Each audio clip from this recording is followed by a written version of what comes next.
In this video we'll be building the subframe for our Bedford CF conversion.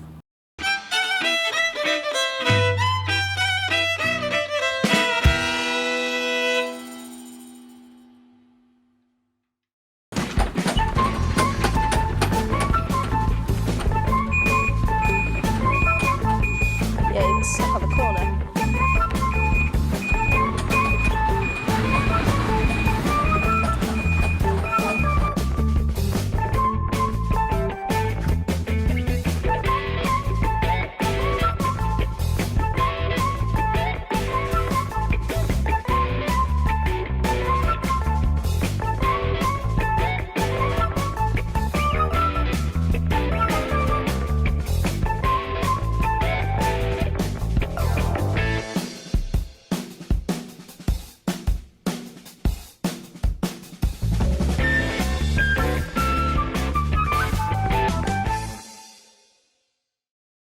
The materials have just arrived, so we're going to go and cut the metal up, and then I am going to learn how to weld. Wish me luck.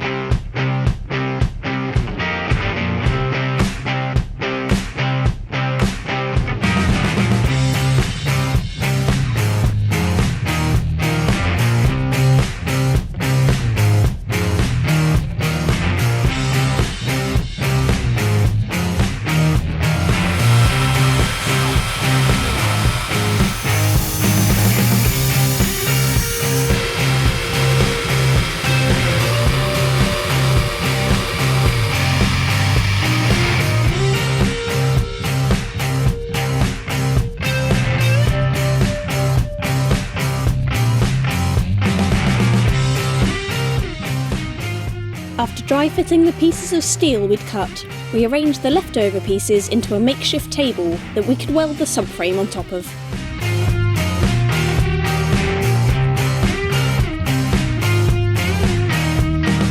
We clamped it all together securely, and then it was time to weld.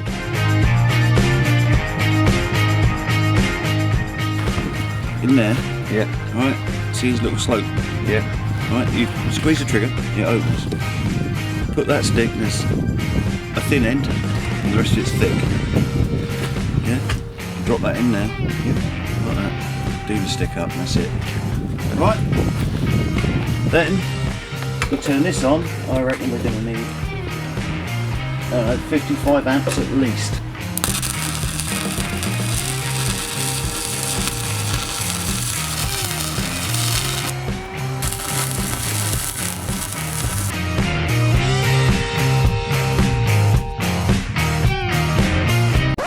And then it was my turn.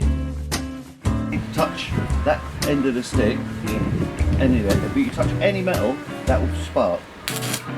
Pick it off, just wiggle it off. Don't do some vicious movements, very small movements. No, less movement. Lean in closer. Closer. It's a scratch start. Yeah. It's a lot easier once it starts, and you keep that stick being fed in just the right amount. Slower, keep the stick in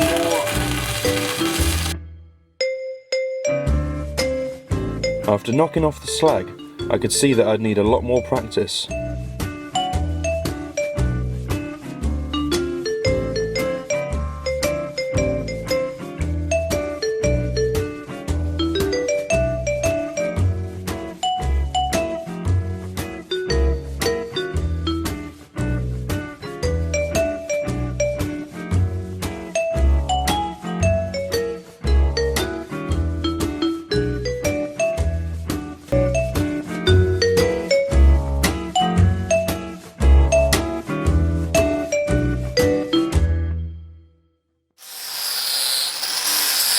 Once we'd welded the subframe together, we ground off the excess weld so we could fill any holes we'd missed and create a smooth edge.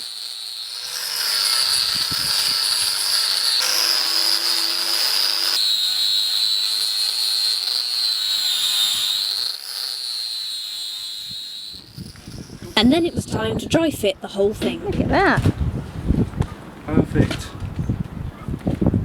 Yes.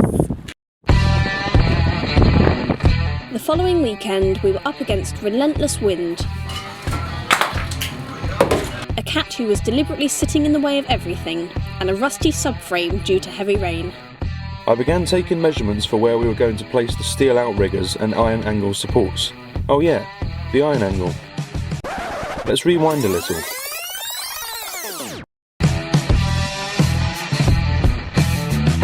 Here we were, cutting the angle iron that would be used to securely attach our subframe to the existing chassis. The angle iron would be welded to the subframe and bolted to the chassis to ensure maximum strength, which is obviously essential. We were informed that the subframe must be detachable from the van's chassis, or else the van would not pass DVLA inspection.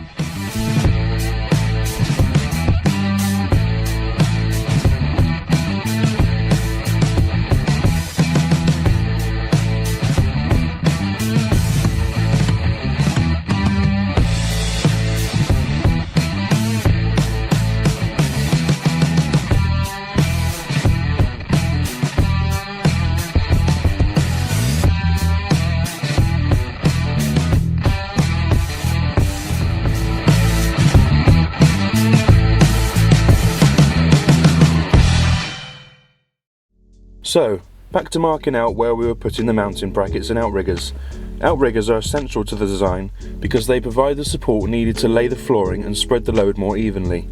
We're measuring them out to 50 cm each, meaning the box will be 50 cm wider than the chassis either side.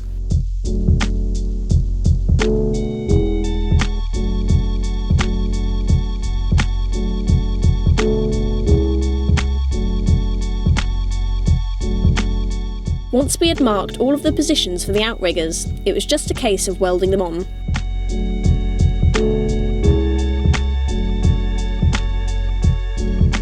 We brought the subframe inside out of the wind, checked the angles one more time, and clamped everything in place before letting my dad, who was much quicker and better at welding than either of us, get on with it.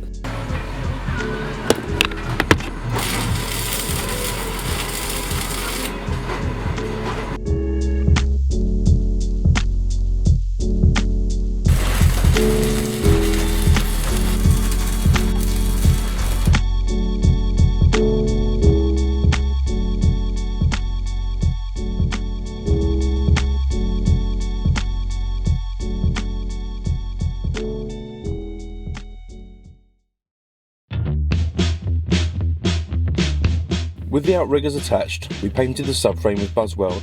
This stuff has been recommended by almost everyone we asked, so we thought we'd give it a try. It's an all-in-one primer and top coat that only needs 2 coats and gives you roughly 10 years protected from erosion and rust.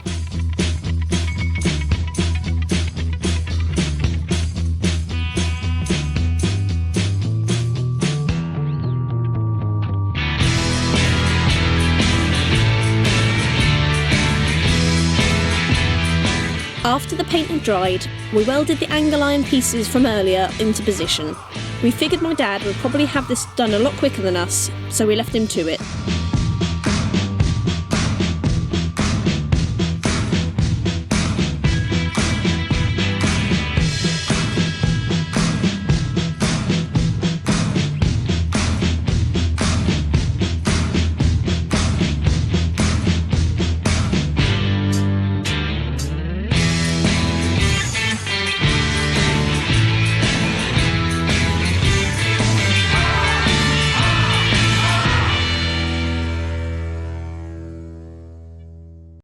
Finally, we fit some plugs to the end of the steel lengths to prevent moisture from getting in and causing rust.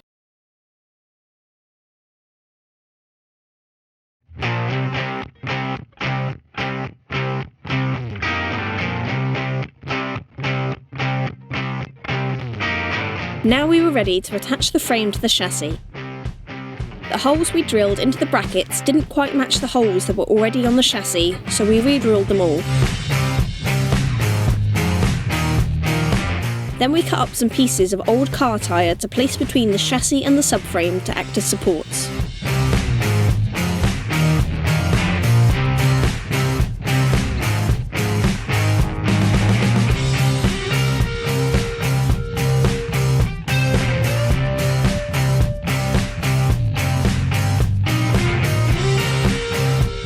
was finally time to bolt the subframe down for good, which was a 2-person job.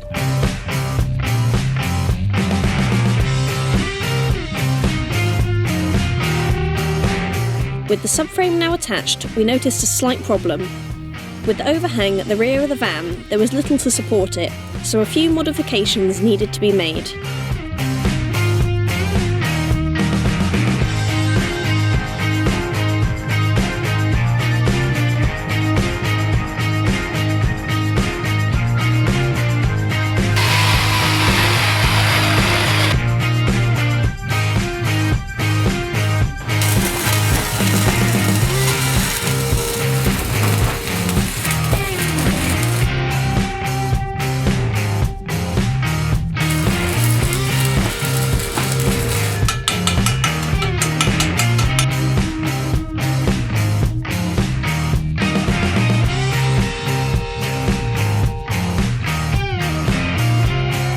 With the subframe now attached and the back fully supported, all we need to do is weld on a couple of plates to bolt the subframe to, but that's a job for next week.